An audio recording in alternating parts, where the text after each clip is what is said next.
Again, we're going to this DSG, the Design Standards and Guidelines document that is available on the website and the Balboa CAC meetings page. You can download both the 240-page full document, or you can also get the executive version. But here to speak about it tonight is Peter Waller. So I'll hand it over to you, Peter. Can you hear me? Yes, John, I can. Okay. Can you hear me? I hear you. All right. Go ahead. All right. Very good, folks. Well, thanks for the introduction. Thanks, Lee, for the setup to the meeting. So again, I'm Peter Waller, and I'm with Piatalk Architects, one member of the collaborative design team that's working with Reservoir Community Partners on the project. The others being Van Meter, Williams Pollock, and GLS Landscape. Delighted to be here tonight. I appreciate everyone's patience in putting this together, and of course we'll have to all continue our patience through this process tonight. And the way this is going to work is I'm going to speak to a series of slides. There are, I think, maybe 25 slides. We'll try to keep it to 20 minutes or a little less. I'm going to be sequencing this with Suyen, who's going to be actually clicking through the slides. So if we get out of sequence, bear with us. We'll get ourselves straightened out. Then, as was mentioned, we'll have time for questions once we complete the presentation. So we'll stay on the first slide. This DSG document, the Design Standards and Guidelines, is the result of almost 2 years of effort on the part of this committee, the CAC, neighbors, community members, city staff, of course, and the project team. So we're delighted to get to this point, to have the public draft out. Look forward to this additional comment tonight. So this presentation will give a brief overview of the document, the DSG, but we're really going to then go into some more detail about Chapter 7 that focuses on building design, and then spend a little time on Chapter 4, sustainability. So let's go to the next slide. So the DSG is really part of, and I'm going to just pause while I get myself to a full screen. So the DSG overview. So the DSG is really one of 4 documents that guide the Balboa Reservoir, and there are 2 of them that are implementation documents. There's the Special Use District, the SUD. This is a new project-specific planning code section that integrates the DSG into the planning code. The second implementing document is the Development Agreement, or the DA, and this describes the project sponsor and the city commitments related to affordable housing, open space, transportation, and other community benefits. And then there are 2 design documents. The first is the DSG that we're discussing tonight, which establishes design framework and detailed standards that guide the design of open spaces and buildings. And then the second is the Master Infrastructure Plan, or the MIP. And that's very closely coordinated with the DSG, and that establishes the schematic design of streets, grading, and infrastructure. So all of these are carefully coordinated, they work together, and they really guide the overall document. Next slide. The DSG overview. Let me pause. John, am I speaking at a reasonable pace? Yes, you sound great. Okay, good. And I will create a, I'm going to leave a little pause if one of the other project sponsors needs to chime in between each slide. No, everyone should feel free, obviously, to interrupt if there's something critical. So it's important to keep in mind that the DSG is a guiding document. It's not actually the final design. The design team for each building and open space will use this document as sort of a step-by-step reference in the design process. And the planning department similarly will rely on this document to evaluate and approve design proposals. The DSG is comprised of basically 8 chapters. Briefly, Chapter 1 sets forth the project goals, and it addresses the history of the project, the regulatory framework, and discusses some of the key community input. Chapter 2 establishes a design framework that is based on project goals, and this relates to open space, circulation, buildings, and the character of the neighborhood. Chapter 3 addresses land use. This is a technical chapter that sets forth allowable uses for each parcel and establishes requirements such as maximum parking ratios. Chapter 4 addresses sustainability, both at the site and building scale.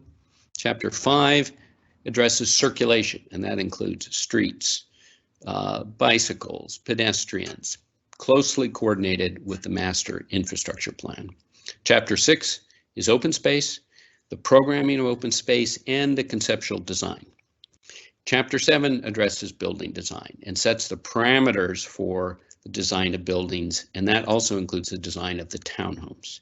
And then Chapter 8 is appendices, including definitions that are unique to this document, a matrix of sustainability measures, and then a detailed checklist that facilitates the planning review.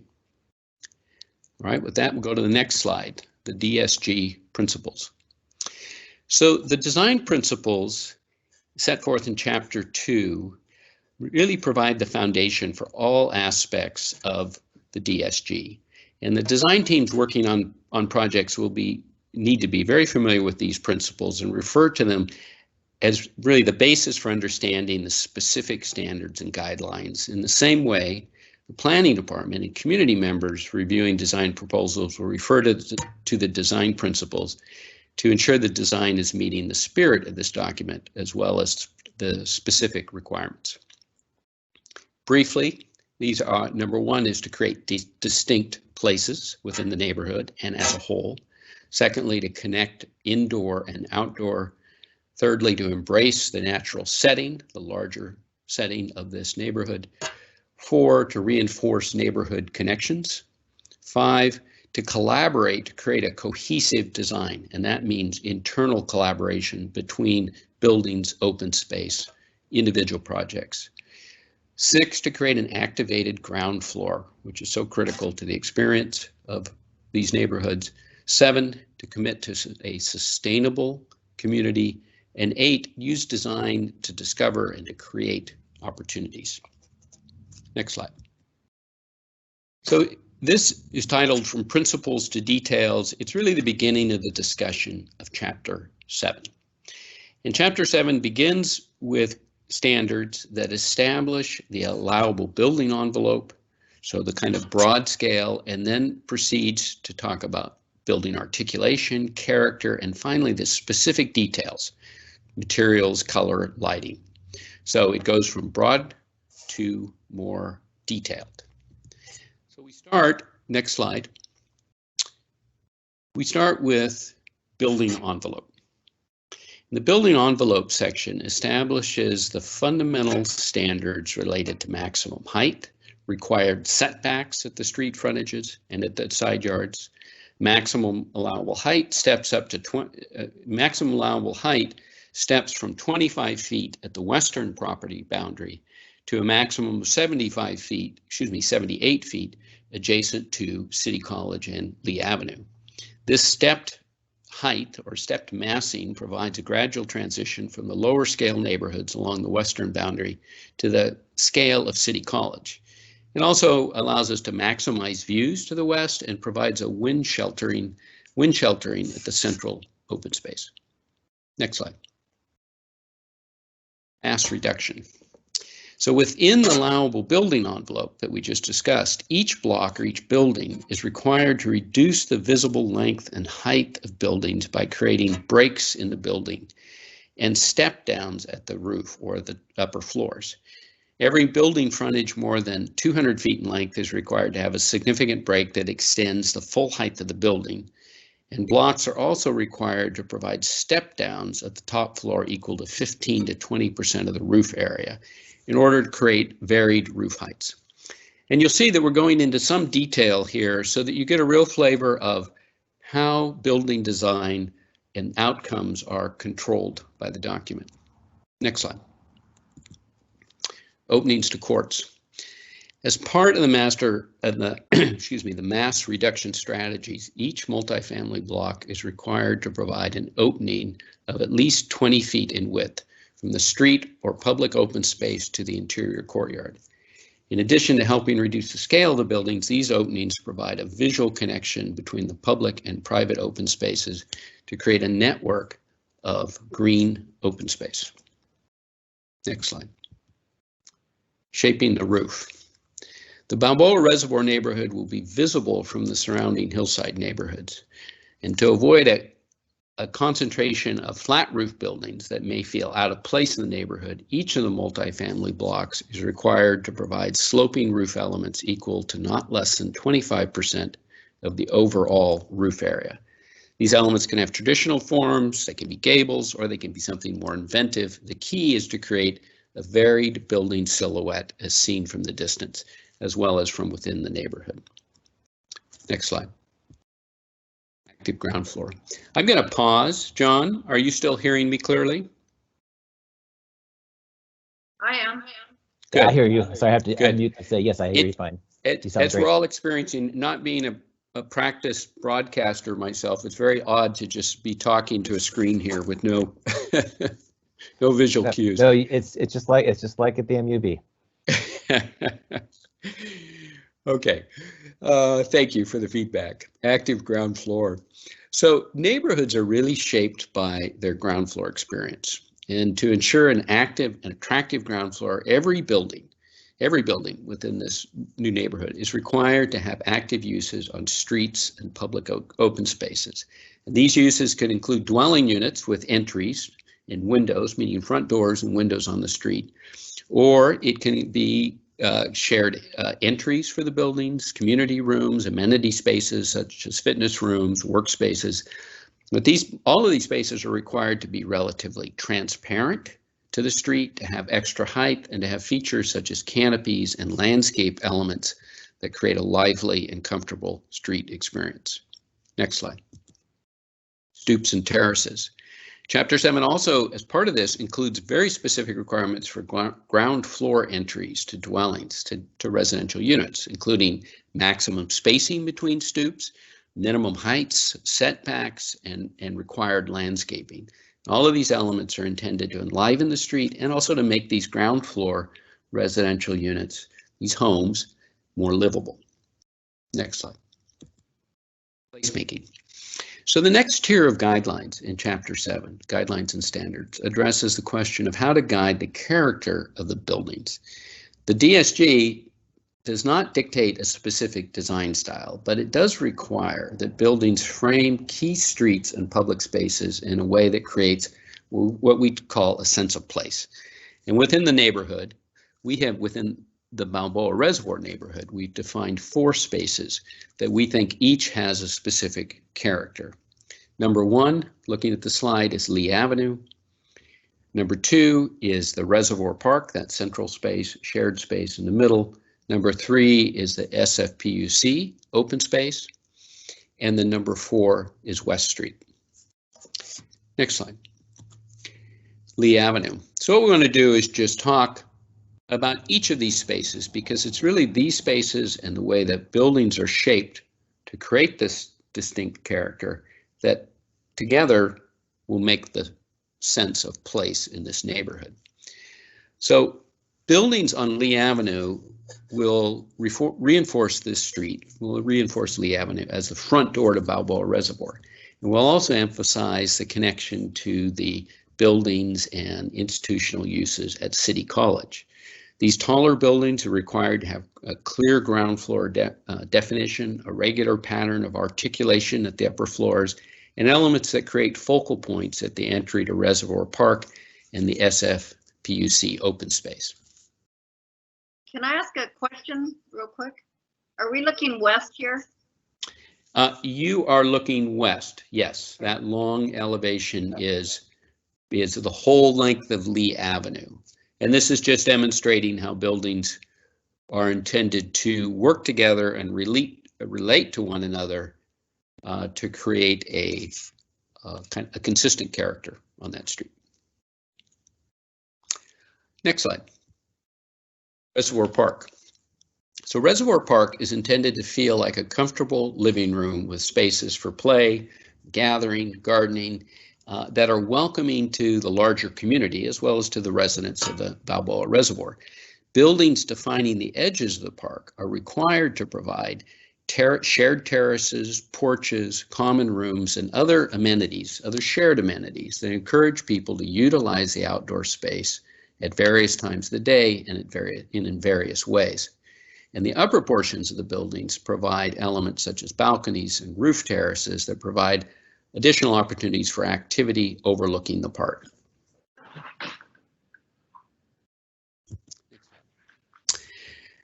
The next slide is the SFPUC open space, which is that zone that is between the existing Whole Foods development and the Balboa Reservoir site. So the SFPUC open space provides a transition from the busy Ocean Avenue commercial district to the Balboa Reservoir neighborhood. This space is intended to host a range of activities over time that will attract residents and the larger community. Buildings fronting on the SFPU open space will be designed to provide a welcoming frontage with shared elements that are similar to those required at the at the Reservoir Park. Next slide.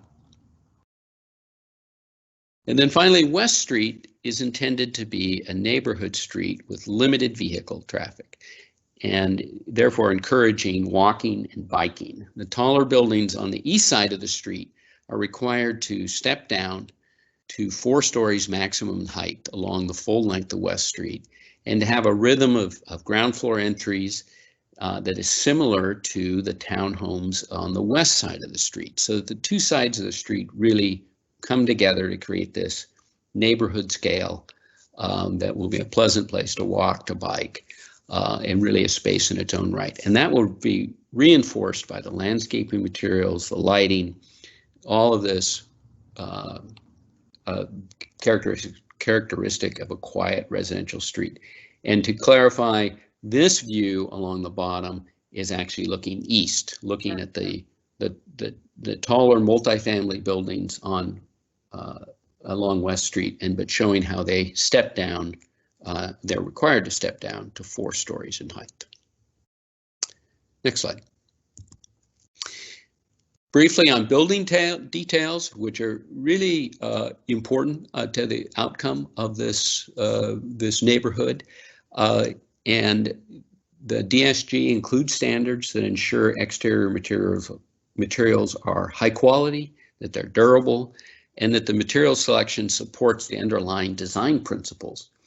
The DSG has very specific standards for exterior materials that face public spaces, requiring higher grade materials at the ground floors, at entries, and at other highly visible locations. Materials that have natural finishes and inherent color variation are encouraged to create a stronger connection between the landscape and the built elements.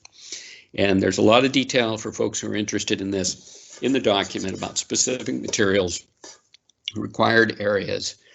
It also goes into detail about color and how color should be integrated and used in the neighborhood. Next slide. Lighting and signage is also critical. Successful neighborhoods really are the result of thinking through the whole user experience in every aspect of the design. The DSG includes standards to ensure lighting creates public spaces that are secure and attractive for pedestrians and for everyone, and to minimize light pollution, both within the development and for the surroundings. And then signage is required to be clearly visible to support wayfinding and to be integrated into the overall design. Next slide. So let's spend a few minutes on the townhomes, which are these parcels on the westernmost portion of the site. So the final sections of Chapter 7 address the townhome blocks, and the standards and guidelines for the townhomes parallel really those standards for the multifamily blocks. They ensure the same level of high quality buildings in all respects, but they're also designed to allow some flexibility in the organization of the townhomes. The site plan in this slide is illustrative only. Similar to the multifamily blocks, the final design of the townhomes will be subject to review by the community as well as by the planning department to ensure compliance with these standards.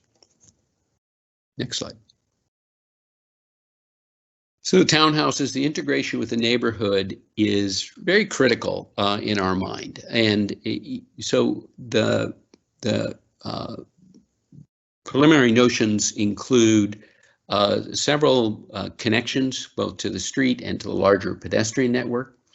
At the termination of North Street and South Streets, which you can see in the diagram on the left, the townhome blocks are required to create entry courts that provide a graceful termination to the street and a defined transition into this townhome community. The San Ramon Paseo provides another pedestrian connection at the middle of the townhome site. And then additional pedestrian connections are required within the townhome site to encourage walking and biking, so that the pedestrian network that we've talked about in the past in the rest of the neighborhood really continues into the townhome block. Next slide.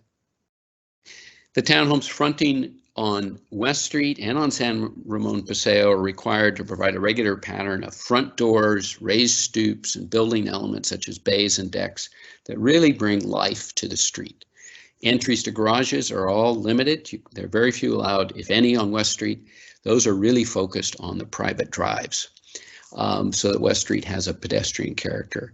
And the private drives themselves within the townhome block are required to be designed to encourage biking, pedestrian circulation. So the whole feels like a neighborhood and feels like an integrated part of the larger Balboa neighborhood. Next slide. The setbacks at the western property boundaries. So adjacent to the neighbors on Plymouth Avenue to our west, the townhomes are required to step down to a height of 25 feet maximum. There is also a minimum setback from the property line, which has been discussed before, and that it remains the same. There is a required buffer along that edge that consists of a new fence that the project will build, a regular planting of trees not less than 20 feet on center, and additional plantings, and that will create privacy at the ground level. And then at the upper levels, any windows or decks at the townhomes are limited to encourage and ensure privacy between the existing homes and the new townhomes. And the DSG has additional details related to this edge condition. Next slide. This is townhomes updates to height. There is one update relative to allowable height at the townhouse blocks. So the base allowable height at townhouse blocks is 35 feet, with a required reduction in height to 25 feet adjacent to the western property boundary, as just discussed. To provide a more even transition in scale between the multifamily buildings at the interior of the site and the townhomes, the DSG has been revised to include a height zone adjacent to West Street that allows townhomes to be up to 48 feet just on the West Street frontage. And this height is only allowed within 50 feet of West Street. And that townhome parcel is over 150 feet deep. So keeping that extra story of height close to West Street will avoid any significant visual impact as viewed from homes on Plymouth Avenue. And then keep in mind this additional height is an option, it's not a requirement. It's just there to provide the flexibility, but also really to provide what we think is a stronger transition in scale. Next slide. So now we're going to spend a few minutes on the last slides on the sustainability. The DSG for the Balboa Reservoir has adopted the San Francisco Sustainable Neighborhoods Framework to guide all aspects of the design of buildings, of open space, of circulation network. And this is a fantastic framework that includes 5 goals supported by 15 targets, all of that outlined in the illustration on the slide. This has been put together by a group of city agencies led by the planning department, and really is intended to synthesize citywide sustainability, climate, and resilience related policies into one kind of complete and comprehensive tool that helps development projects like Balboa Reservoir really amplify the environmental performance, the quality of life, and the community benefits. So this is a great tool that the city has created that we're able to use to organize our sustainability efforts. Importantly, this project has also been selected as an environmental leadership project under California State Assembly Bill 900. And under this program, the Balboa Reservoir project will be greenhouse gas neutral by utilizing carbon credits and other means to offset greenhouse gases generated by construction and operations. The environmental leadership program also includes a commitment to achieve LEED Gold or better for all buildings, to significantly reduce auto trips, and to pay prevailing wages for construction jobs. Next slide. Sustainable buildings. There's a whole number of critical pieces that are required to be addressed in design of buildings and open spaces. The DSG includes goals, standards, and guidelines to ensure that sustainability is considered in every element of the neighborhood design. You know, just pulling out one of the key items listed on the slide, one of our goals, and it's an aspirational goal, but we're going to design to make this a possibility, is to generate 25% of the building energy on site. And these other goals sort of give you a sense of the primary areas of focus for the sustainability efforts. Next slide. And then the sustainability measures are summarized in the sustainability matrix that's incorporated in Appendix B, which allows users of the document to easily cross-reference sustainability standards. So for folks who really want to delve into the sustainability in the project and want to start with a quick reference, this is an excellent resource. There are 5 pages that address each of the 5 goals. And that is the end of our presentation. We can only come back to slides as people need, but thanks for everyone's patience, and I will pause there. Okay, good job. Have we had any new members of the committee show up? John, can you speak up? I couldn't hear that. Can you hear me now? I'm getting an echo. John? Hello? Can you hear me? I can hear you, but there's an echo. Yeah, I'm getting an echo as well. Somebody's got a speaker on and not using headphones, but I'm using headphones, so it's not coming from here. I'll do my best. Okay, what we're going to do is we're going to go around to each of the members of the committee, roll call style, and ask for a comment. And Peter or any of the other sponsors can chime in as they please. Then we'll go to public comment, and then we'll come back around for the final comments from the committee if there are any. So, Michael Ahrens, any comments from you? Yes, Peter, thank you very much for the presentation. I was able to follow it on my screen, and thank you, Spencer, for helping me with all the mechanics of this. It's been difficult, but I think it worked. I sent a 4-page memo that hopefully you've received, Peter, and I have a lot of questions in there, but I also have a suggestion. I don't anticipate you answering all of these because, as I'm sure, it will require consultation between you and others. Can you hear me, Peter, by the way? Yes, Mike, I can, and I have seen your memo. Okay, so I don't think we need to spend all the time tonight on you addressing each one of the many questions I asked. I'm happy to do that if you'd like, but I have no further questions to add to my memo, but I do suggest a procedure for the next step. If you could, maybe in the next few days or a week, answer those questions, and I would suggest that the city post my memo on the minutes of the CAC so that the public can see it. And then when you respond to it, maybe in a red line answer, we would post yours on the website. And then if there's any follow-up on any questions, anybody's questions, mine or I know Amy sent a memo, maybe others sent a memo, then we would have a follow-up discussion on April 20th when we meet again. So I have no further questions other than my memo, and that's a way that I would suggest we proceed. My only question to you, Peter, is that doable? Yeah, as you point out, we'll need to circle up as a team, but that seems reasonable. And Mike, thanks for your written questions. They were clearly stated, and it's very helpful to have those. Okay. If we could proceed in that way, and if the city could accommodate us by putting, because I think the public has to see this too. It's very important that the public know what's going on. And because of this virtual meeting, it was impossible to pass it out. And I only sent it out 5 hours ago. So I would suggest we proceed in that way. And with that, I have no further questions. If you, do you think is a week a realistic time period, Peter? You know, as I say, Mike, I'll just have to get back to you. Okay. So, you know, that everything you lay out seems plausible, but we will get back to you. Thank you. That's all I have.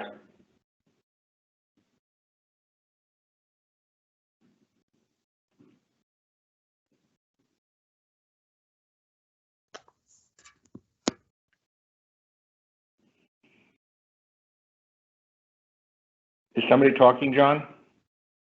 I think he just disappeared. Can you hear me? Well, Yes, we can hear you. Okay. I would assume the next person he's going to call is Amy, because she's next in the roll call. Is Amy still there?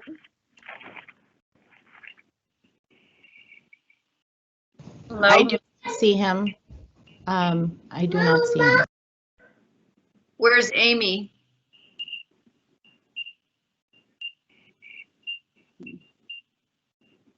Okay. It looks Well, like maybe- Amy's dropped off as well. Well, I Well, can maybe- have some questions, so maybe I can go first and then just to save time. Yeah, why don't you go, Bridget? Wait, is Peter there? He's the one who has to answer them. No, I guess he's not there. Yes, no, I am here, Bridget. Oh. I'm staying on mute, but I'm here. Okay.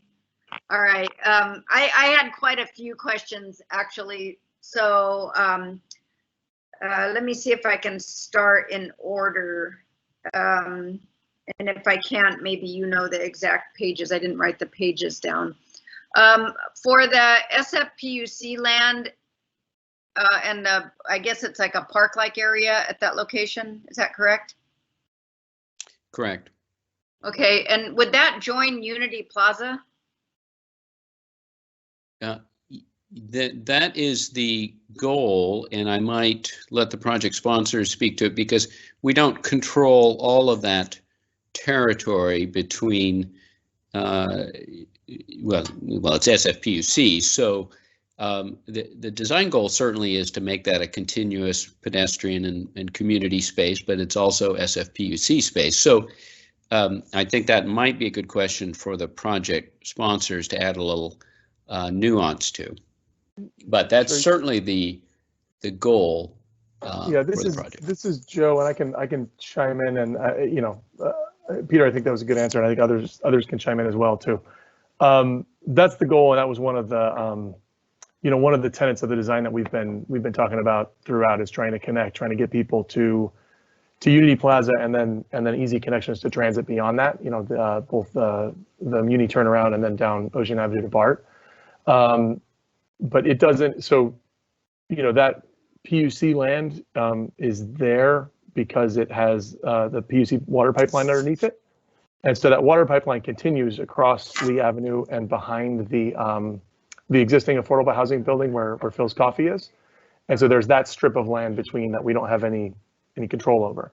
Okay. But the concept and the design would be to have that be an easy sort of alternate walking path. If you don't want to take the sidewalk on Ocean Avenue, you can cut behind and go along that PUC open space, along basically on top of the pipeline, and then continue on and connect to Unity Plaza.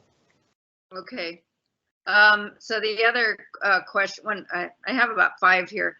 Another question I had was looking at the slide that showed the layout of the courtyard and the access to the courtyard. Some of them only had one access point, and I was wondering if that's a fire hazard, or I'm sure you're designing it to be safe in the event of a fire, but it didn't look like that from the slide. Yeah, they'll all be provided with the required exiting as required by the fire department. And really the requirements that we have in these guidelines in a sense are additional to that. We're, actually creating openings that help visually connect the neighborhood, and those really are, they may also serve as of course exits, but yeah, absolutely, we will be addressing all of the emergency exiting out of those spaces. And in the townhouse slide, you mentioned that they're flexible. I'm not sure what that means, but also you also said that the examples that you're using in the pictures are not going to be the final design. They're just examples to show some townhouses. Is that correct? That's correct, and that's really true of all the buildings on site. You know, as we said, that this is not the document is not a final design. It's a set of guidelines for design of all the buildings, including the townhomes. So that is correct, and there's and Joe will speak to this or someone else, but there are lots of different ways to do townhomes, and the ultimate developer of those will have particular sizes of units and configurations, but they'll all be subject to some fairly tight controls, similar to all the other buildings, and to further review. Yeah, I just wanted to say that I know that some of my colleagues on the Citizens Advisory Committee really want to insist on them fitting in with the neighborhood. And I know you addressed that issue regarding the roofscapes, if you will. But yeah, when I saw that picture, I was thinking that does not look like the neighborhood. So, okay. So let me move on to, I think this is my last question here. And that is, oh, I have two. Well, that one's not that important. The one I'm really interested in is, as you know, City College just passed a bond measure that's really going to make a difference in how the other side of the Balboa Reservoir looks. Is there any communication so far, or are you looking into communicating with the architects of the Performing Arts Center and the new STEAM building that will be going up adjacent on the other side of Lee Avenue? Joe, do you want to talk about the most current updates on that? This is Lee. I'm happy to do that as well. Or Lee, yeah. Can Bridget, anybody thanks hear me, for that by the way? question. Am I back with the group? Just, Yeah, you're back. okay. Hey, good. John, Oh, welcome back. Thank you. Good. John's My back. internet went down, oddly enough. Okay. John, we after Mike spoke, then now we've moved on to Bridget. So Right. that's where we are in the roll call. Bridget, are you done? John, this is Mike. Did you hear any or none of my comments? I heard you, and when I called on Bridget, she didn't hear me. So Okay, I good. went away at that point. I came back. Well, I try to take over as chair in your absence. Okay. And so she's Alexander talking. Haig. I'll go mute again. Okay. So Bridget, are you done? No, she was Okay. just about to answer one of my questions. Lee, I'm what? sorry. Go ahead. Yes. Okay. So Bridget's question was about the successful City College bond passing, and now the trustees having approved construction of a number of buildings on the Upper Reservoir and main campus.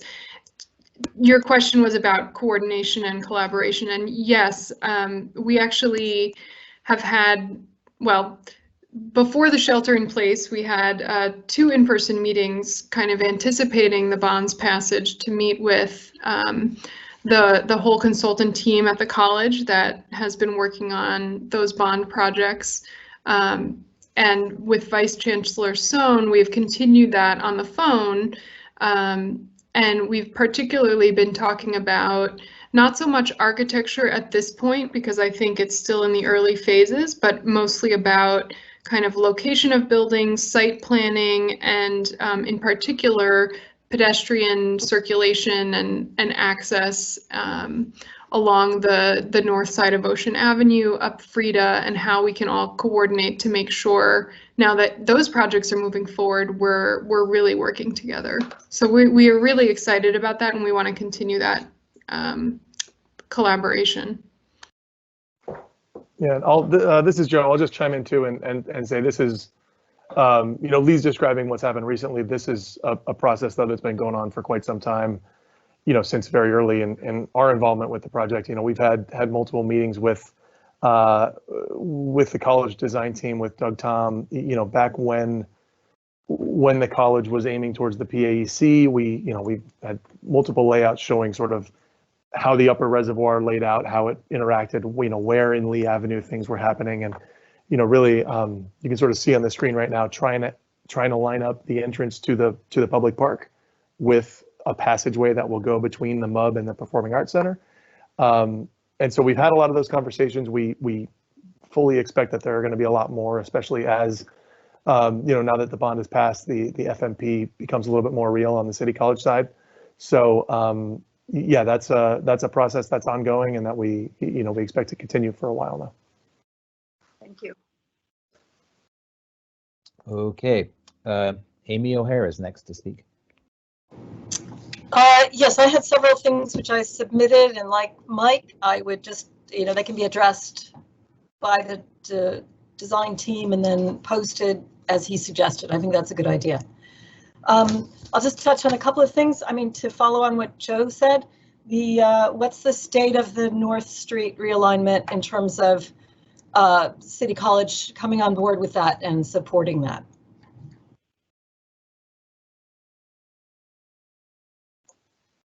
Lee, do you want to take that one first, or you want me to? Sure, I'm happy to. This is Lee again from OEWD. We actually, in recent conversations, now that the bond has passed, we have been talking to Vice Chancellor Sohn and the whole facilities consultant team about the North Road location. With the passage of the bond, that includes the STEAM building. The proposed location, as you can see it on this plan, needs to be confirmed. There's a chance that the STEAM building's footprint won't allow for this exact location. So it's something that is now sort of a little bit in flux, and I think it's going to depend on the college finalizing designs and exact locations for that STEAM building. But certainly we're all aware of the options that we've discussed via this project and what would be needed to do that relocation. And so we won't have clarity on that, I think, now that the positive change that the bond passed and the college is able to build that building, but it just means that additional work needs to be done on the college side as they develop the plans for that building as to exactly what's going to happen with the North Street, that block. Okay, thank you.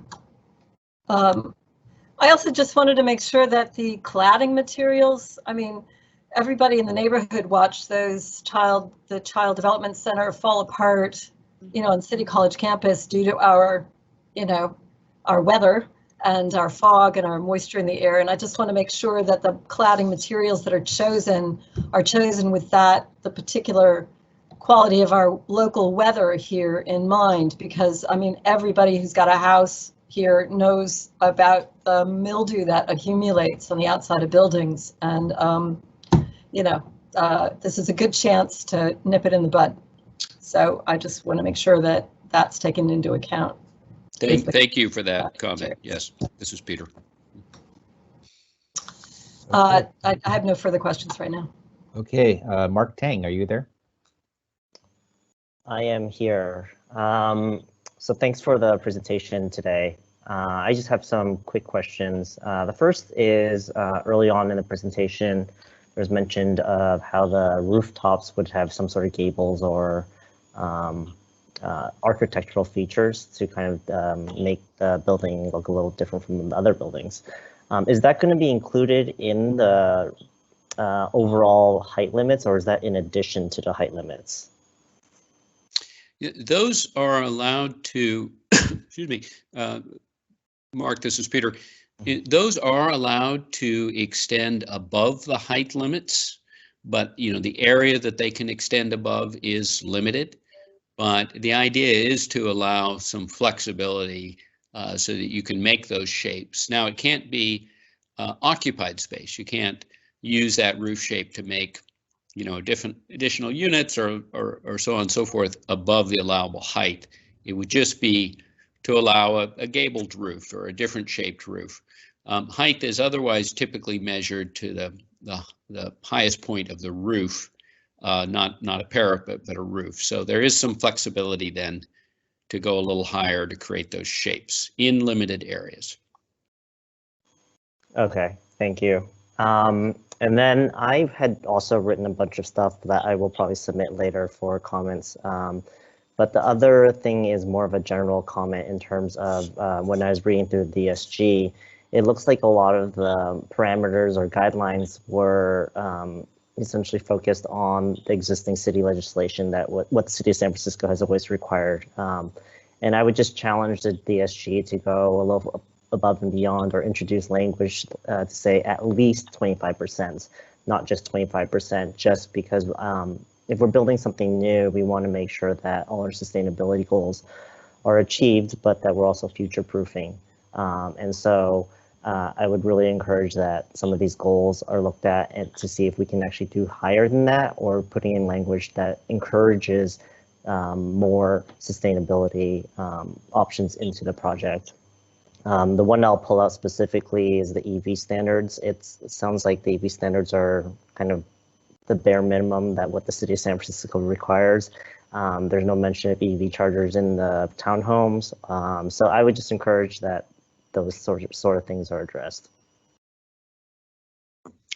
Yeah, we appreciate the comment, and I think, you know, specific suggestions like the EV chargers are, you know, those are good to have from you. I would say that take a close look at this environmental leadership program. I think that's a significant commitment. These are all significant commitments. The truth is San Francisco is advancing so quickly. It's hard for all of us to stay well ahead of them, but your point is taken. Okay, great. And then the final point that I have is there's no mention of bike share in here in terms of providing an amenity for transportation or congestion. So I'm not sure if that was omitted on purpose because it's not part of the scope, but I'm hoping that that would be something that would be included. The one quick comment on that is there is another piece, a document that will be incorporated into the project, which is a TDM plan, a transportation demand management plan, which will address additional important transportation details like that. So that is another component that's in process. Okay, great. Yeah, I guess my point is that it'd be better if it was in here, so that way it's done. But yeah, I do see that in TDM. And this is Joe. We do have requirements to provide bike share. I don't know the amounts and the details off the top of my head, but I know that's in the plan. So it will be a requirement. We can. I mean, I think it's up to planning what goes where, but yeah, it is in the package. Okay, great. Thank you. Those are all my comments. Okay, Peter Tam, I heard you're here. Peter Tam has joined us since the roll call. Is that true? Are you muted to Peter? Maybe he's not here. Okay, maybe we'll come back to him if he appears. That leaves me. I wanted to. Can anybody hear me? I can. Okay, good. Phew. Sonic is usually Sonic internet has never gone out before on me, but till tonight. I wanted to ask about the activated first floor. What you mean by that? How will the first floor be activated on these streets? Well, John, it means that every frontage at the ground floor, if you're on a public street or a park, you have to have a use at the ground floor that actually has a connection to the outdoor space next to it, street or open space. And this plan actually designates where there's a solid bar, and maybe our Sian could point at some of these elements where there's a solid bar of orange along that frontage. That's actually required to be some sort of shared amenity space for the residential use. A common area, a shared lobby, something like that has a lot of transparency. You can see concentrated around the park. Where it is, and so a lot of these buildings, probably 25% of the frontage or more, is required to actually have shared uses at the ground floors. And keep in mind, we we allow retail, but we're not anticipating retail in this development. If any, it'd be very small because we have a lot of retail, strong retail, right close by at Ocean Avenue. The dashed lines, we're requiring not just residential units at the ground floor, but residential units with front doors so that people can actually come and go from the street. So it's a combination of having shared uses, and those are required to have windows and entries to the street or the open space, and units or homes with front doors on the street all the way around that frontage. And contrast it with, you know, residential developments, maybe of a different era, where you might get a building plunked down on a block with one main entry and really no other direct connection between the building and its surroundings. Many of the buildings on Monterey Boulevard. For example. So what I'm driving at, I guess, is the sense of community on the street and the sense Correct. of neighborliness, and that sort of contributes in that way. You were also talking about these limited use streets. What was the word you used for the streets around the townhouses that were restricted? Those are private. Within the townhomes blocks, we're anticipating that there will be some private drives that really are sort of auto pedestrian ways.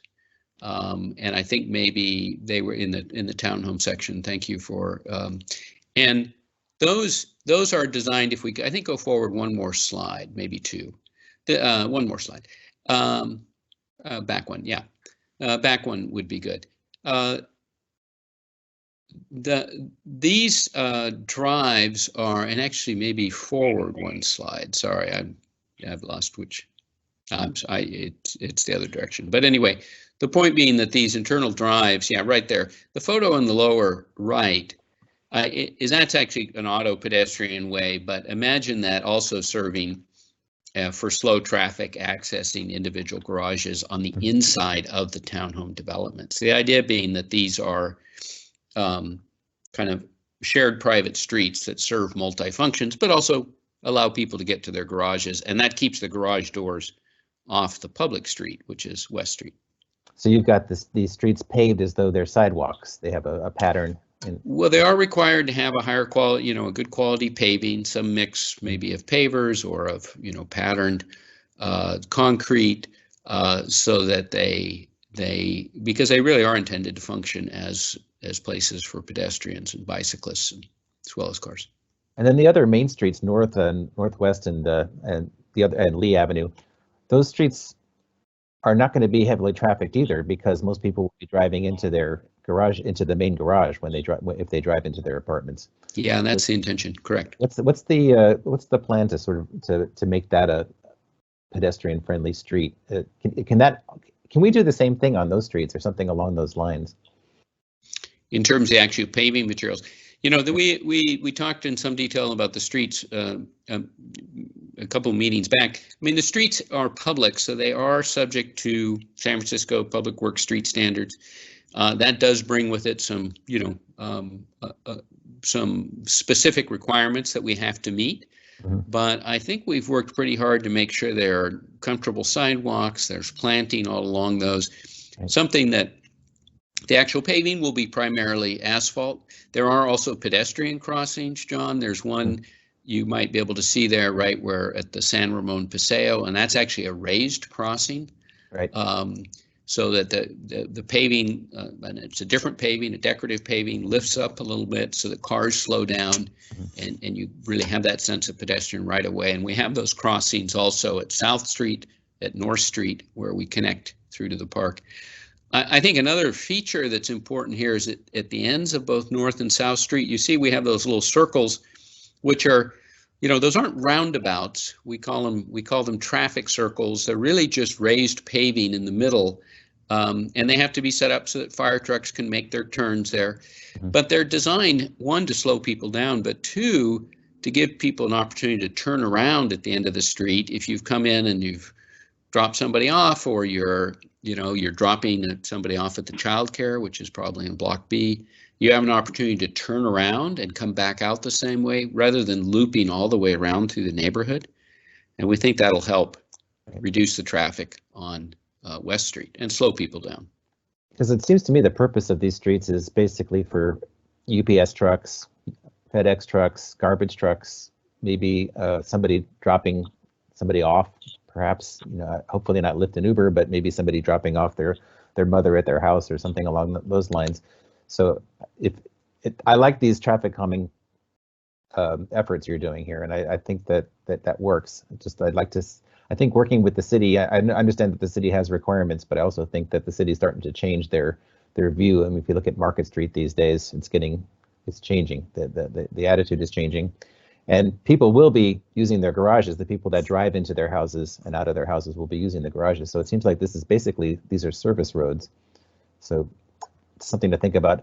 The other thing I was going to say, along these same lines about the streetscape, is the stoops and entrances to the houses. I realize that the pictures you're showing us today are they're not the plans, but I would like to see something along the lines of more of a porch-like entrance to the houses, something where people will linger on their way in and out, and maybe they could. I sort of envision streets where kids could throw a football in the street, at least on some of these streets, and the parents could sit outside on chairs and watch them, and make sure everything's okay, and they could wave at their neighbors and get to know each other and create a sense of community. And I would just urge that you think that way as well. So, and the last thing about the cladding materials, I wanted to echo what Amy said. The MUB where we usually meet, the MUB, there is this wooden-like structure on the south side of the building that. The building's only 6 years old, and it's already falling apart. So whatever is happening to that, I would like to not see that happen in this project anywhere. I don't know if you're familiar with where the wooden slats on one side are just completely falling apart. Yeah, we are, yes. Yeah. We can avoid that. That would be great. Okay, let's go to public comment. Is there anybody? Did Peter Tam ever reappear? Yes, I'm here. Oh, did you want to say? Me? Yes, I called on you, but I guess you didn't hear. Did you want to say anything? Oh yeah, no, sorry, I had to dial in. Thank you though. No, at this point, being the last man standing, just about everyone asked the question that I was ready to ask. So I did have all of my questions answered. Okay, let's go to public comment, and maybe somebody from staff could just remind how we do public comment. Is there a queue of callers in already? We have people who have called in and are listening. We have not turned on the public comment function yet, so there's no queue. Okay. Let me just repeat the phone number. Can I mention something? I heard that it's hard to dial in from a cell phone, that the access code was not working. I don't know if that was fixed or not for public comment. Well, let's see if anybody shows up. All right, so I'm just going to repeat the phone number and access code one more time before I turn on the Q&A mode. The phone number is 866-434-5269, and the access code is 886-3144, and then you have to press pound afterwards. So I'm going to turn on the Q&A mode now. Okay. Your conference is now in question and answer mode. To summon each question, press 1, then 0. Okay, we'll sit tight.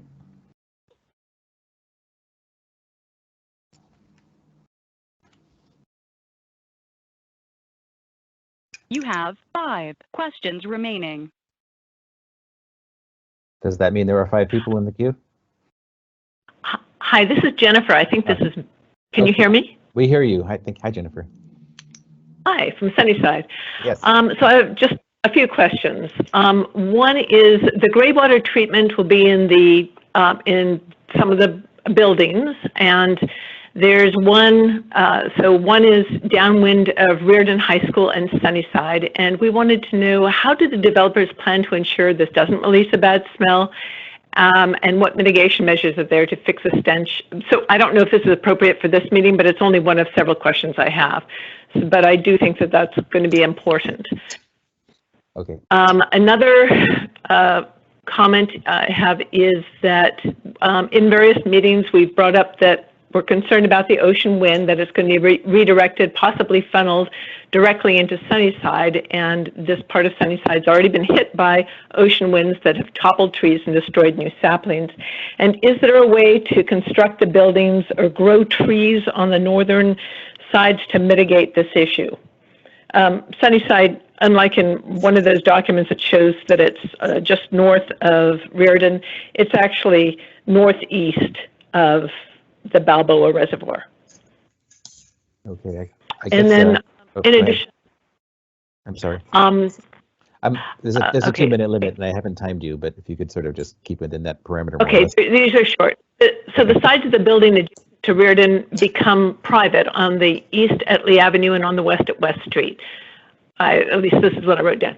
Doesn't that limit the entrance and exit from the garage? And if the garage street is only on North Street because the other two are private, it's most likely to cause a congestion backup. Also, who's going to maintain that? And then last, I know the project goals don't mention anything about construction in an environmentally friendly manner. I understand that the actual operational is going to be environmentally friendly, but I'm very concerned about the construction, and we would like to make sure that all those issues that have come up in the EIR are addressed, and we actually don't run into any problems with excessive noise and excessive air quality problems and so on. Okay. Those are my questions. Thank you. All right. I guess maybe we'll hold off until the end of the question and answer period and see if I guess we'll wait until afterwards and answer as many questions as we can at once. All right. Who's next? Is there anybody next? Yes, we have a queue of 5, so I'm going to continue the question. All right. I'm setting a timer. It's a 2-minute limit on public speaking tonight. You have 5 questions remaining. Oh, hello, I'm Theodore Randolph, and I'm concerned that this idea of sustainability doesn't have anything about practical and economic sustainability of the buildings. So like, it says things like, do new and innovative combinations of materials, and I'm concerned, like, if I'm doing maintenance of the building, I don't want to stock up on like 100 different types of windows or whatever. So is there any evidence that this pervasive sense of like diversity of materials in a single building and lots of articulations, is there any evidence that this all this articulation is more pleasant for residents and surrounding neighbors than, say, a classical Vitruvian ideal of strength, functionality, and beauty? And from what I've been hearing, it seems that all these new and innovative combinations are neither necessary nor pleasing. So, and especially as we enter another recession, ensuring the financial viability of the project seems very important to me. So, yeah, that's my comments. Okay. Thank you. You're welcome. Next speaker, please. You have 5 questions remaining. Hi, this is Jean Barish. Thank you for this presentation. I have 2 questions. One is process related, and that is, after this presentation, either at this meeting or at a subsequent meeting, will the Balboa Reservoir CAC be providing comments on this DSG to the Planning Commission and to the supervisors? I hope you will be, and I'm just requesting that you do so. My other comment is that I'm delighted that you have a sustainability plan, and I just took a quick look at the slide when it was on my computer screen, and it wasn't easy to read all of it. But I didn't see any mention of solar power or solar panels on the buildings. I'm hoping that the project will maximize the use of solar power in this project, and would you be able to tell us if that's the case? Thank you. Okay. Next speaker, please. You have 4 questions remaining. My name is Hedda Thieme. I understand you prefer stoops and porches. Have you considered wheelchair entrances also? And Peter, to your presentation of the West Street, the western part should be 25 feet in height, and the eastern part facing the Plymouth Avenue fence, you said was 4 stories. Did I understand you there? No, I thought- it's 25 feet adjacent to the Plymouth To the neighbors. fence, but Yes, 2 stories. yeah, but the street has 2 sides. So the Right. eastern side of West Street, how high is that, please? On the eastern side of West Street, the buildings are up to 4 stories. Yes, that's what I thought I heard you. Do you think that is a little too high? Can we make it 3? Let's take that as a comment. And may I just ask, can you repeat your first comment regarding Stoops, and you mentioned something else? I said could we have wheelchair access units also? Because Stoops means going upstairs, right? Understood, thank you. Right. Great, accessible units, correct. If you would consider it, I understand that you feel it would be more beautiful, but for the old people, it is needed to have wheelchair access. Thank you. Yes, thank you. Understood, thank you. Okay, are there any more speakers? Yes, continuing down the line. You have 3 questions remaining. Hi there, this is Corey Smith from the San Francisco Housing Action Coalition. I want to first just express appreciation to city staff, the CAC, as well as the project team for, in chaotic times, just getting this meeting together and continuing to move the process forward. Not easy, and certainly not how we wanted to be having this meeting, but just very, very appreciative across the board. 2 comments. Number 1, we certainly do want to see the maximum amount of housing on this site. More homes and more subsidized affordable homes are desperately needed in the city, but we do think that the project team has done a good job of trying to make sure that they're balancing the need for more homes at the site, while at the same time making sure that the adjacent neighborhoods are integrated and that community can be a result out of all of this. And we do think that the team has done a really good job. And then just on the overall process, it's very unfortunate, but the homelessness crisis in the city is I think top of mind for a lot of people, and just really emphasizes the need to continue to move forward through a community process, building more housing as fast as we possibly can, because it is crucial at this point in time. And so, again, just want to thank everybody for continuing to move this forward. Okay, thank you. 2 minutes exactly. Next speaker, please. You have 3 questions remaining. Good evening, this is Jonathan Randolph.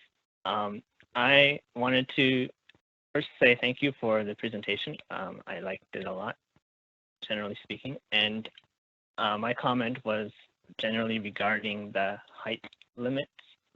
I noticed that the height limit that they specified on the west side was 25 feet. And I'm wondering why it's so low, given that we're trying to step up from Westwood Park, and the Westwood Park's height limit on the Vulcan height map is 28x. So shouldn't it, sort of step up like from the beginning? And more generally, in my opinion, when I looked at the design standards and guidelines, it specifies a height limit, but it doesn't say, why that height should be that height. And generally, in my opinion, the height limit should be a function of what capacity capacity of housing you're trying to reach, and whatever is economically feasible, and then also reach specific goals such as privacy into people's yards and sight lines. But what I'm seeing, I don't see how it's trying to achieve any specific goals, or is it just trying to achieve like a set of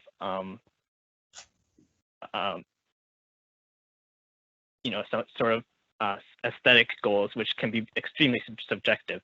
So yeah, basically, in my opinion, height limits shouldn't really be a part of the design standards. It should be more about what capacity are we trying to meet and what other specific goals are we trying to hit there. Although I know I'm probably in the minority here, given that we have a whole bulk and height map in San Francisco. Thank you. Bye. Okay, thank you for that comment. Next speaker, please. You have 2 questions remaining.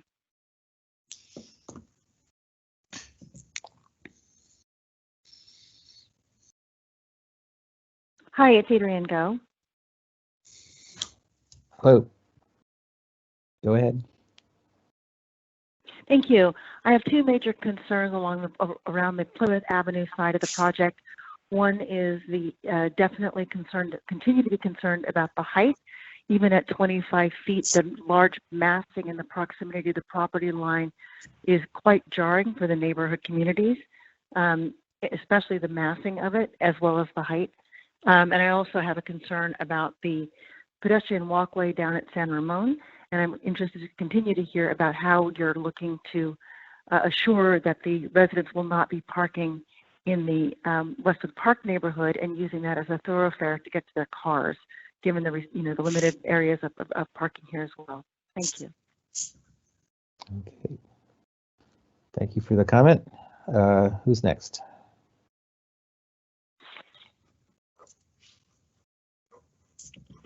Anybody in line?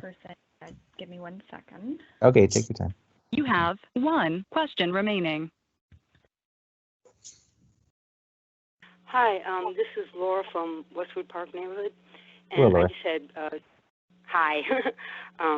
I just had 2 general comments. I'm trying to get little detailed things in, like everybody's talking about, but 2 general comments was, one, the open space in the middle. I can remember from the very beginning when we were having community meetings and stuff, so many people wanted space, real space.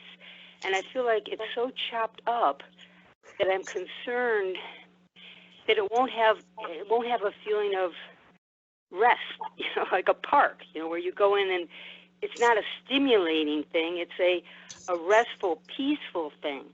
And I feel like Unity Plaza, they sort of went the other way. They made it this is sort of like a party type environment rather than, the city's stressful, everything's busy, everything's moving, and you want someplace just to sit and it to be quiet.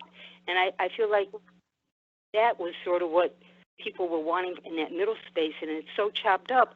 I don't know if there would be a unified feeling of just park or rest or whatever.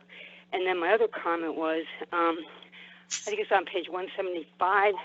That's the silhouette, and I wish I knew how to email on from the computer, and I don't. But if you just, and I said this comment last time, if you just take a line, it's math. It's not an opinion.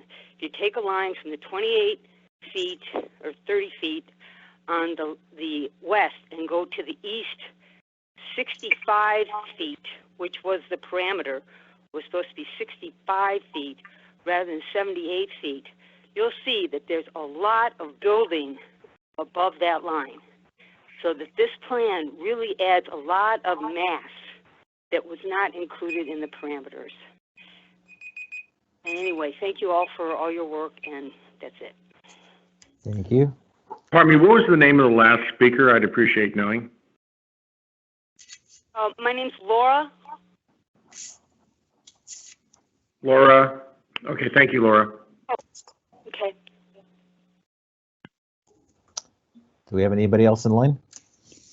Okay, that was the last person in the queue. Oh, okay. Well then, were there any questions that were asked that could quickly be answered by the sponsors tonight? Peter or anybody else? I want to make an overall comment. Can I do that? Let me go now, through the roll call and we Okay. can go through it one more time. So I guess Michael's first. We're doing it in alphabetical order. Michael? Oh, I have no comments, but I think it's very crucial that we respond to the public's questions. And I like the way you did it, John, of going through everything. And so I would hope that to the extent they can answer them, that after we talk, those questions will be answered. I like the last question of Laura where she asked about the parameters and why they're not being followed. I also like Jean Barish's question about are we as a committee going to follow up on these eventually? And I've already commented that I think that these design guidelines are crucial and that we should get responses between now and the 20th and continue that on our agenda for April 20th. That's all I have. Okay. And Bridget? Davila? Yeah, I just wanted to say, first of all, thank you for the presentation. And I think there were some interesting comments made by the public commenters, so I hope that they are going to be responded to and we can hear that in the next meeting. The other problem, though, is the meeting platform itself. It's been very problematic, and John, you've been a big hero dealing with all this, and the tech staff at planning, but it's very problematic. I'm getting texts right now from people who want to comment but can't because they said the access code does not work on cell phones. So when you call in from a cell phone, I don't know, I'm not doing that. I'm just telling you what I'm hearing out there. But I do know that I've had considerable problems with this platform. And I don't have any stock in Zoom, but I've been using it a lot and it seems to be a little better than this one. So I just want to make that suggestion. Yeah, we're kind of building the airplane as we fly it. Yeah. It's crazy times. So Amy, would you like to say anything?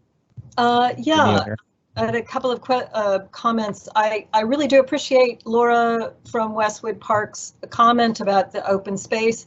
There's a kind of a vogue for activated, busy parks where you're never at a loss for something to look at, something to do, and I just remember there are fashions in all sorts of things, how to teach kids, how to raise kids, how to decorate your house, how to wear clothes, and how to make houses, and how to make parks.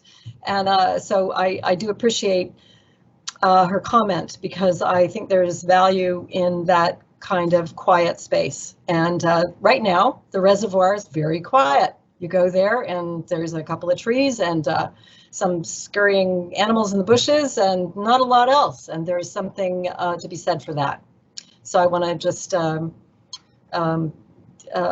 say that I appreciate her comment. I also appreciate Hedda's comment about the accessibility. Those stoops are nice for able people, but they are, they would, just a couple of steps, just one step is, is an accessibility barrier for somebody in a wheelchair or somebody who's older and would like not to have any steps in their house. So I both of those were cogent comments. Thank you. That's all. Okay, Mark Tang. No further comment, really. Just wanted to thank the staff and all the public for dealing with this virtual system. So I'm happy most of us got online, and hopefully we can continue this. Great. Peter Tam. Are you muted? Peter, I'm here. There you are. Okay. Yes, I'm still here. Anything to say? Response to comment, public comment, or anything in general? No further comment on my end. Okay. I'll just say that I believe that in regard to Hedda's comment about the accessibility, I think the ADA requires that all these buildings are accessible. I don't think you can have a building that, I mean, correct me if I'm wrong, but I think that if we build stoops or porches or something, there's going to have to be a way to make it wheelchair accessible. That's correct. Yeah. Also, Laura Fry also made a good comment. And also Amy echoed it. I want to third that comment about trying to find some quiet spaces. I think even in a small 2-acre park area, we can landscape it. We can think in a way that we can landscape it in such a way that there could be some small areas that are refuges from the hubbub. And I like the idea of Unity Plaza. It's a kind of a nice meeting place, and you drink coffee and you walk through, and it's a way to get to City College and to Ocean Avenue and to meet people and play in the playground. And it's very active. I think that works very well as well. But I would like to see some of that in the park area. But it's possible, I think, also to have some small meadows that are separated by trees. And I think that Karen and the other landscape architects could probably come up with something that would make everybody happy. If there's any response from the sponsors about that. Peter, did you have any answers to anybody else's questions that sticks in your mind from the public? Well, I'd be glad to, if time allows, we'd be glad to take a stab at some of those things, and I don't mind taking a start at that. And I don't know if Joe or Lee, you guys want to chime in or. This is Mike Ahrens. I, for one, as a member of the CAC, would like you to answer as many questions as you can from the public, because I think it's key that the public be listened to and responded to. But I also know that, as many other professionals, you cannot answer all the questions that were asked, and I would suggest that we defer that to the 20th, and hopefully by then you'll have those answers. So yes, Peter, please proceed. And Peter, this is Lee speaking from OEWD. I've been taking detailed notes on the public questions, so I can also suggest that in addition to responding to the comments that were submitted in writing, we can respond to these in writing as well for whatever you don't get to right now. Okay. Sure. Okay. Well, fine. I'll take a pass at responding, and these are all good questions. Thanks to everyone, and obviously Lee, Joe will chime in. Anybody will chime in as need be, and I'll try to go in order. I won't have gotten them all accurately, but on the question of the gray water treatment, that's certainly something we'll need to address, making sure there are not smells with it that would impact our residents. And those plants will not be, or that treatment won't be at every building. So yes, we need to address that. The wind issue is an important one. We have looked at winds. We've thought about that in terms of sheltering the reservoir park and the orientation of our buildings. So it's an interesting question of whether we could step back and look. And the wind studies are not super precise, but whether we could do a little modeling of what the larger context is in terms of wind. I think the question really is going to be, what's the impact of City College buildings as well over time? But I acknowledge it's a good question. We understand the climate out there. So we'll give a little thought to what response we can give on that, or what further thinking we can do. Construction, addressing the construction impacts from an environmental point of view, absolutely, we hear that. And of course, as you well know, Jennifer, it is addressed in the EIR, but it's also addressed in our sustainability plan. So we'll give you a little more of a response on that. I believe the parking access had to do with the potential for a public garage on site. Let me just say that the private streets, those extensions could also be used for access to that garage. So we do intend to have options for that. So that we can get a reasonable flow in and out of that. The question about, Theodore's questions about the material diversity, is that actually sustainable? It's a good question, but it truly, one of the principles of sustainability is that your materials have to last. If you're replacing them after 10 years, that's not sustainable. So you're absolutely right. There's a balance between, going with the latest trends of multiple materials and doing something that is timeless in the sense that it looks good after 20 years. So it's a good comment, and we are trying to strike that balance. The question about, I may not have gotten the question quite clear about whether we're going to be providing responses to these questions to the Planning Commission. Someone might have to help me on that. I think the answer would be they'll have a record of all of this. Someone might need to jump in on that one, but I'll keep going. PV panels on the roof are definitely, we are designing for that. We mentioned that we have a goal of generating 25% of the total energy use on site, the electrical use on site, through renewable energy, and that is PV panels. And that would be, you know, when you're into multi-story buildings, generating 25% of your energy is covering a lot of the roof with PV panels. So we are designing to meet that goal. So some things have to come together for that to happen, but that is a very real goal. Had his comments about stoops. Absolutely, John is correct. We'd also, if you had a front stoop, you would have to have another entry to the building on an accessible route, often from an interior hallway. But we'll also allow for some of those units to be accessible directly from the street, to not have to be raised. So it's a good comment, and it's another case where we're striking that balance. I appreciate the comments regarding from Corey at SFPUC, and yeah, we appreciate, as someone mentioned, the effort the city is making to move the project forward in this these unique times, and the effort everyone on this in this community is making to help with that, because obviously the housing need is there. The height limits, the question about why is the height limit only 25 feet, and keep in mind the height is limited to 25 feet adjacent to the property line in that first 30 feet, adjacent to that western property line, then it steps up to 35 feet, so you get a transition there, but 25 feet is enough to do 2 stories, so we felt like we didn't need to go higher than that.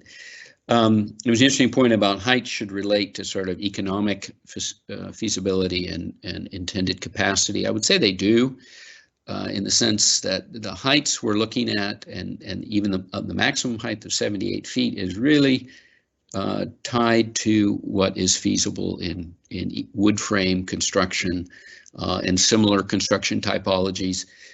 Going higher than that is not particularly economic, so you know, we did go as high as made economic sense, and as high as we felt we could manage within the context of the neighborhood and transitioning from the neighborhood to the scale of things at City College and future things at City College.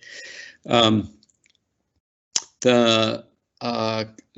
the other side of that is a concern that 25 feet is too high adjacent to Plymouth. We hear that, and we're trying to strike a balance here. We feel like that's with the buffer that we're providing and the controls on overlooking windows and roof decks and so on in proximity to the property line, that we can maintain privacy between those conditions. We also have some in the standards, planning has asked us to provide an increased setback where people have a real rear yard condition, where the townhomes have a rear yard facing that lot. So that has been incorporated. That's some additional space. 5 more minutes. Okay. What was that? So I think I'm almost at the end of my responses here. Oh, the pedestrian walkway connection. We understand the concern about that. I might let the project sponsors address the question of people parking in the neighborhood, walking to CCSF. Obviously, we have a feeling, I know planning department shares this, that over the long run, the people in Westwood Park, the residents, and I know I'm speaking to some of them here, will benefit from having a connection to the park and the open space. So there's lots of aspects to that conversation. I'll let others speak to it as well. We're certainly at least trying to allow for that potential. And then Laura's questions about Reservoir Park, I think that's a great conversation. And I'll tell you, our landscape team, I'm sure they're listening in, has thought a lot about that too. And there's been a lot of discussions about the programming of the park. I will say that there's a real attempt to make sure that the park stays soft, that it's not a lot of paving. Unity Plaza has a lot of paving. Actually, the SFPUC open space will have a good amount of paving because there is a pipeline underneath it. So we are definitely trying to make as much of it soft as we can. There is a desire for some programming, some community gardens, some kind of places to be around that park. And there's also a desire to allow circulation through that park so that it's activated, so people experience it. So that's an ongoing conversation. The design is not finished. I really hope everyone stays involved in that and continues to shape it. And there are going to be differences of approach, but I think those are good comments. And then the question of the 65-foot going above the 65-foot, we understand that. That was the guideline, the original parameters. And we have made the case that we feel like, we can transition up to the higher 78 feet only along Lee Avenue without having, if you really look at the visual impacts from the neighborhood, by the time you step up that many times, you're not going to see much of that additional height. And it really helps us in terms of building a little more housing on the site. So I think that's my quick pass at those. Amy, I think, reinforced some of those comments about the park. So I'll let anybody else who wants to chime in, or if you need to ask a clarifying question. Well, I guess, I hear my echo. I guess there's some concern that some people weren't able to get in, so we're going to give them another chance. If anybody wants to try and Yes, John, I just want to read an email you and I both received from members of the public from Christine Hansen. Please ask for emails from people locked out. Your software cut off public comment at 5. I am not sure that I am the only one locked out, Chris. So I think we ought to give all of the public that hasn't had a chance an opportunity to do that. And in addition to that, if you can't get in, please email myself or John Winston or any other member of the CAC or the city with your comments, because it's important that the public have the ability to make these comments. And I agree with Bridget. I do not think that this software system we're using works well at all. But at any rate, let's try and I guess who was it that Rihanna who spoke to or Leslie? Well, the email you and I both received during this call at 7:39. I'm asking Leslie or Rihanna to. I'm asking Leslie or Rihanna to read out the phone number again, and maybe we can get a couple more calls if that's possible. It's the access code that's not working. Okay. Do you want to try it again? Some more calls? Yeah. I think we should consider zooming into another software. Hold on, we're still doing this one here, so let's see if we can make this work for this next half hour or so. Okay, on the phone line, the Q&A function is still on, so people can still call in if they have public comment. Yeah, try again. The phone number is 866-434-5269, and the access code is 886-3144.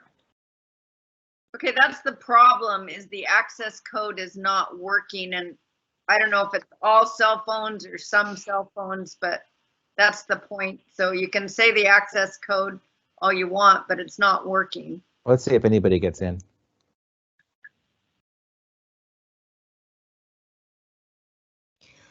Hi, this is Sunyan from planning. I will also add that after the access code, you have to press pound twice and then dial 10. There's no prompt, so you just have to dial 10. Let's repeat try that. Again. If not, please add your comment to the Q&A function, and we can read that internally, or email us. So the phone number once again is 866-434-5269. Enter the access code 8863144. Pound, and then 10. That might be what's missing. Okay, looks like we do have one person in the queue. So okay. You have one question remaining. Okay, who's calling, please? This is Madeline Mueller. Can you hear me? I hear you, Madeline. You have 2 minutes. I feel Well, like Michael I've tried President. every set of numbers. I've tried every set of numbers for the last hour and a half, and I'm amazed that this last one went through. I'm glad you got. I really. This is so funny. In general, I want to make a comment, clarity, that's been mentioned about our Vice Chancellor, James Zone, and you've been in contact with him to continue the college input to all these plans, but he has just resigned, and the Chancellor's just resigned, and so I'm on the Facilities Committee, and we're trying very hard to keep on top of things, but it's very difficult with the pandemic and all these other folks who are so crucial to hearing the college's side and input. Also, given the problem with the pandemic and what we're hearing, the needs of education coming out of this is going to be vast. I expect the college will be asked to augment its programs. We'll have even more students coming to the main campus. This is going to be a different world. And I hope that as we go forward with anything, our side of the reservoir and the housing side of the reservoir, that we've got to take a breath and see what's going to happen in the next few weeks, few months, year and a half, 2 years. It may be a completely different environment, and I hope that we all remain very flexible. Okay, thank you. Any more calls? That was it for the phone number. Okay. Well, I guess that's it for the meeting. Is there anything else from staff? I guess I just want to. Well, I have something else before you sign off, John. Okay. We have, this is Mike Ahrens, a member of the CAC. Yeah. We have a meeting scheduled for April 20th. I would like to put on the agenda, since as a public meeting under the Brown Act, we have to make sure we have it on the agenda, a follow-up on all of these questions for the public and for the members of the CAC, from Amy, from myself, so that we can continue to discuss these matters, since this is a very key issue. So that's one thing. The second thing is, what else do we have on the proposed agenda for April 20th? Can somebody remind me from the staff? We haven't discussed it enough yet, Hi. but I believe. Go ahead, Lee. Yeah, sure. Hi everyone, this is Lee from OEWD. We thought it would be a good idea to discuss transportation, because we've been doing a lot of work internally, and I know the CAC has really wanted us to dial in on that topic even more since the last meeting that covered it. And then we also, if folks desire, we could also discuss specifically some of the work we've done with City College. A lot of that work is related to transportation, so I think those two topics work well together. But we can canvass CAC members for additional agenda items as well. Well, I, for one, as a member of the CAC, think that transportation is very key. I hope Robert is recovering well from whatever he has, but he also has always thought that transportation is very key. So I think that's a very important agenda item for the 20th. As do a lot of us. Okay. What I want to do now is, first of all, remind you that there is a meeting tomorrow of the Planning Commission. We're going to be up on that, so check the Planning Commission website. I also want to thank all the people that made this. I mean, it seems a little disjointed, but you should have seen the situation we were in 3 days ago. Everybody was working really hard. We had, let me find my names. Well, there was, hang on, I don't want to leave anybody out. There was Rihanna Tong and Leslie Valencia were really instrumental in making this happen. Spencer, whose name I can't remember, his last name, was our IT person who just had infinite patience and just worked with everybody. We had all different kinds of devices all over the city, iPads, PCs, Macs, iPhones, Android phones, and we got everybody in at this meeting as much as we could. And everybody, at least all the committee members and sponsors and everybody was here. And I really want to thank everybody for pulling it together, as well as Lee Latensky from OEWD, and also Sung Yen from planning. So I realize some people might have not been able to get through, and I hope they are able to write in, and we'll try and improve next month at the end of the month. So with that, I guess do I need to get a motion? I think I'll just call the meeting in. Well, before I make a motion, I want to echo your thanks to Spencer, to all the members of the city staff who struggled through all of this, because this is a new experience. The Brown Act authorizes virtual meetings of entities such as ours, but we're struggling to do it, and let's hope we can get it better, especially for the public, on the meeting on the 20th. Right. Robert's Rules of Orders comes in really handy at times like this. Okay. With that, I move we adjourn. That's what you wanted to hear, right, John? Yes. Second, anybody? Second. All right. And we are adjourned. Thank you very much, everybody. Thank you, everybody. Thank you, everyone. Good evening, everyone. Thanks, folks.